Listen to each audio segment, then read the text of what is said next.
धान रोप दी तू क्या रोदी लगी धान रोपेली मम्मी धान रोप दी तू क्या रोदी लगी धान रोपेली मम्मी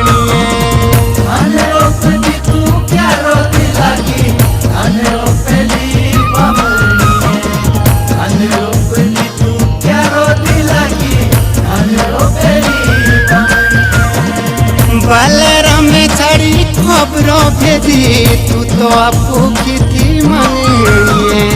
बलराम छड़ी खबरों भेजी तू तो आपू की थी मंगनी।